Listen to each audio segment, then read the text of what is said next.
Hello दोस्तों, आज के इस छोटे से वेरिएंट हम देखेंगे स्विच को कैसे टेस्ट करें और या फिर स्विच सही है या खराब हुआ है ये हम कैसे फाइंड आउट करें।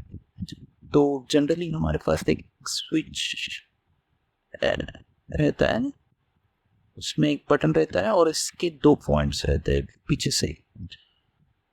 तो ये सही है या नहीं ये कैसे फाइंड आउट करो। तो मेरे पास एक स्विच है, ये वाला। इससे अगर आप देखेंगे यहाँ पे 0 और 1 लिखा हो, 0 मतलब ऑफ, 1 मतलब ऑन। तो इससे कैसे चेक करें कि ये सही स्विच है या फिर खराब हुआ है। तो इसे टेस्ट करने के लिए हमें मल्टीमीटर को कंटिन्यूटी की रेंज पे रखना है, जो ऑलरेडी मैंने रखा हुआ है कंटिन्यूटी पे।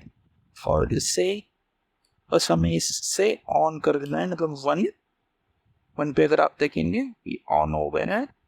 इससे हमें टेस्ट करना है, इसके 2 पॉइंट्स को जस्ट टेस्ट करना है। अगर ये बीप देगा तो ये सही है, अगर बीप नहीं देगा तो ये खराब हुआ है। ये देखिए ये बीप दे रहा है, मतलब ये दोनों पॉइंट्स कनेक्टेड हैं। ऑन करने पर, ये ऑफ करने पर ये हम बीप नहीं देगा। देखिए ऑन करता हूँ तो बीप देगा। तो इस वजह से हम इसे पर्टिकुलर कोई भी स्विच को हम इसे टेस्ट कर सकते हैं। तो थैंक यू।